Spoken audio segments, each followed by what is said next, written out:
What are you doing? Oh, I'm flashing the BIOS. I don't think that's what they mean when you're supposed to be flashing the BIOS. Really? Are you sure? Do you think I should be using a trench coat? No. You definitely should not be using a trench coat.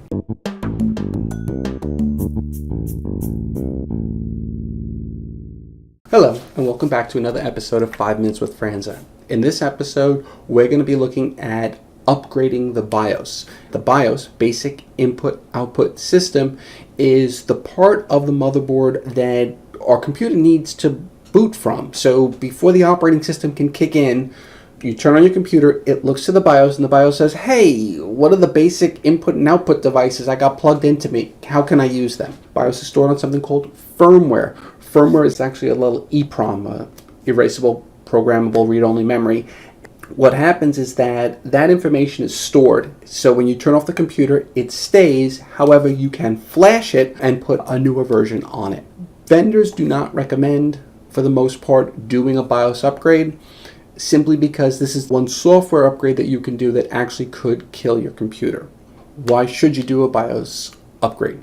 If you're an overclocker, a lot of times these BIOS upgrades help with system stability, especially when it comes to overclock. Sometimes there could be new hardware that came about. So an example would be in my previous rig, there was a BIOS upgrade that would actually allow you to use some faster CPUs. Also, there could be a BIOS upgrade that could represent a security vulnerability that could actually happen at boot up. Before we get started with upgrading the BIOS on the motherboard, 3 key pieces that you need to know. 1, you don't want power failure, because you would lose power while you were doing a firmware write, and now the BIOS is corrupt. If you have an uninterruptible power supply that keeps power going to your machine, even if electricity went out for a couple of minutes.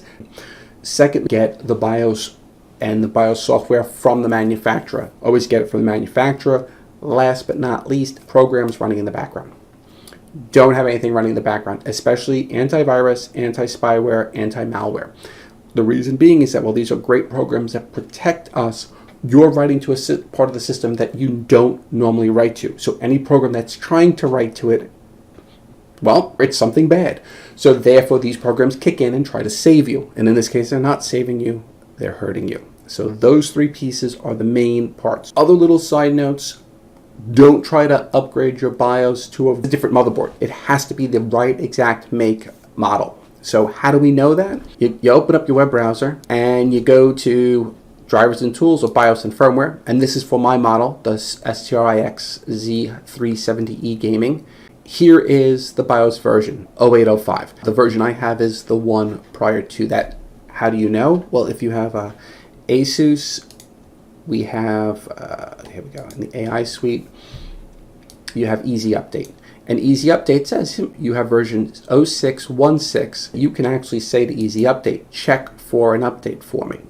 But I found that a lot of times the Asus Update says there is no need to update the environment.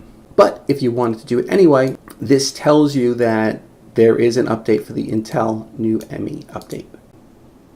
Let's do a manual.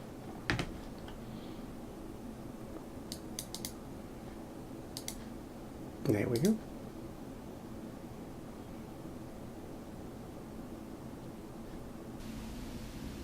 Okay, and we click the OK button. My system reboots. Okay, and now you can see it's doing the ME firmware update. Do not shut down or reset the system while updating new ME firmware to prevent system boot failure. It's giving you a little bit of detail of what it's doing, but again, this is just, we wait and we watch it go. Say OK. System's going to restart. This is it. See, please enter setup to recover BIOS settings, and that is normal. Okay, I pressed F1 and boom, here I am. I'm in the BIOS. I click default, load optimized defaults. You say OK. Not easy to, and then say save and exit. Okay, even I said it's OK because I was already on the optimized ones. We reboot. Here you go. To check to make sure that your BIOS upgrade went well, We go into our software, we look up an easy update, and here we see we're at version 0805. One last thing to do before you're done is come down over here and make sure that your antivirus program is running, anti-spyware, anti-malware. Make sure they're all up and running because sometimes they don't necessarily kick back in. That's all there is to it. We just did a firmware upgrade. Just follow the steps and take the precautionary measures. I hope you found this episode of 5 Minutes with Franza useful. Thank you for watching. I'm your host, Dr. Thomas Franza.